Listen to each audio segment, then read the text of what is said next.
Mon nom est Martin Milolo-Nsenda, je viens de la République démocratique du Congo.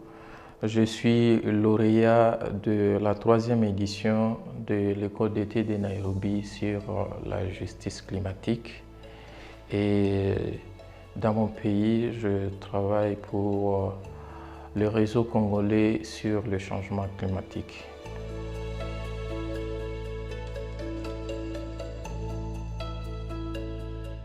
J'ai entendu de l'école d'été de Nairobi sur la justice climatique dans les réseaux sociaux.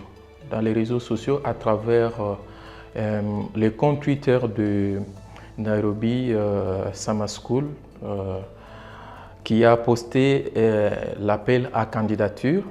Et comme par hasard, j'ai postulé et après j'ai été sélectionné. Et ce qui m'a motivé pour postuler à cette édition, c'est apprendre la formation que cette école donne pour avoir plus de maîtrise et savoir ce dont on parle lorsqu'on parle de la justice climatique, lorsqu'on parle de l'adaptation, de l'atténuation, de la résilience, des finances climatiques, pour avoir des précisions là-dessus, pour qu'on puisse avoir des actions concrètes basées sur des faits vérifiés avec une connaissance nécessaire. Voilà ce qui m'a motivé pour rejoindre cette édition de l'école d'été de Nairobi.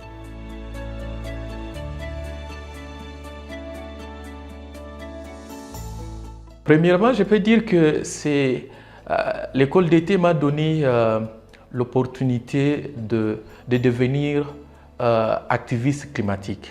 J'ai réalisé qu'avant cela, je n'étais pas activiste climatique parce que je n'avais pas assez de connaissances sur les sujets tels que l'adaptation, l'atténuation et ainsi de suite.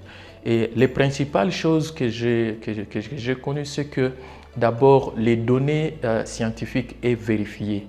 Par exemple, en termes d'émissions qu'émettent l'Afrique, moins de 4%, et aussi l'adaptation dans toutes ses dimensions, en ce qui concerne le financement, en ce qui concerne les initiatives, mais aussi l'architecture du financement climatique, comment cela est architecturé.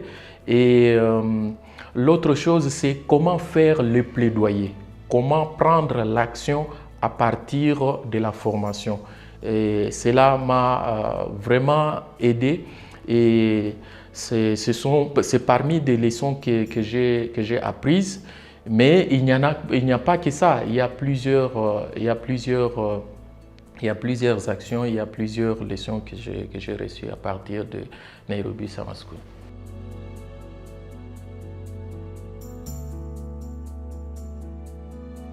Oui, j'ai eu plusieurs initiatives.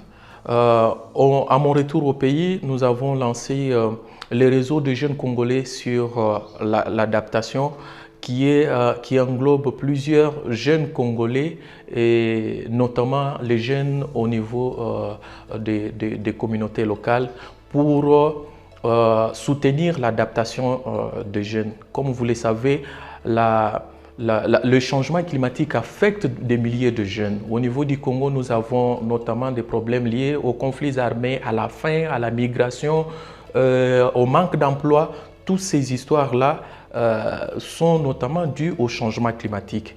Et j'ai eu l'idée de pouvoir mettre en place ces cadres-là pour former les jeunes, pour les accompagner et pour mener un plaidoyer au niveau des autorités, que ce soit au niveau national ou international, pour soutenir les efforts d'adaptation des jeunes. Le changement climatique est là, mais nous devons nous adapter à avoir de nouvelles opportunités. Et aujourd'hui, nous sommes en train de travailler ensemble pour atteindre cet objectif, surtout au niveau de l'adaptation des jeunes.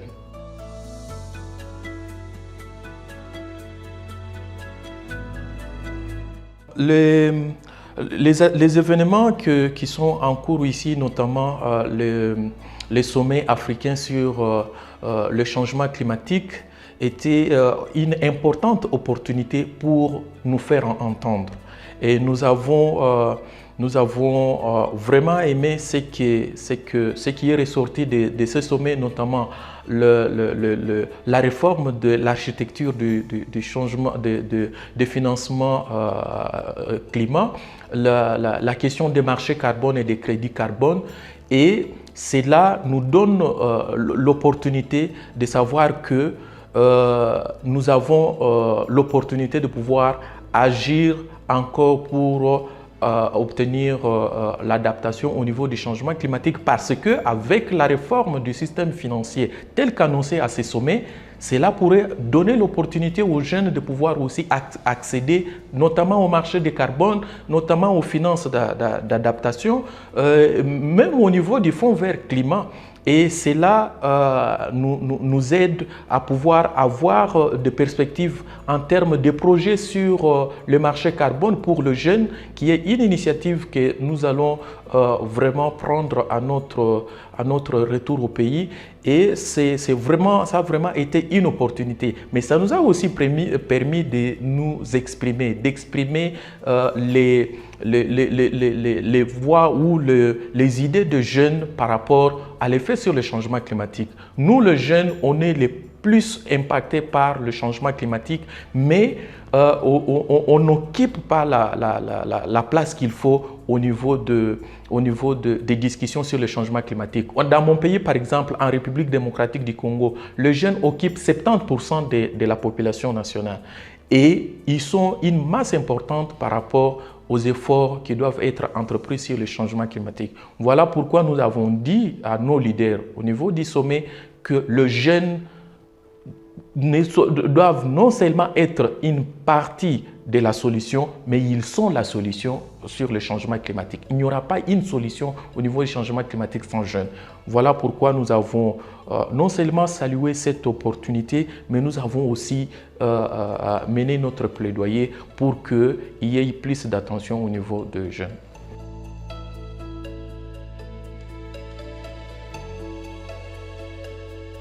C'est le cadre idéal pour tous les jeunes activistes climatiques. C'est vraiment le cadre idéal.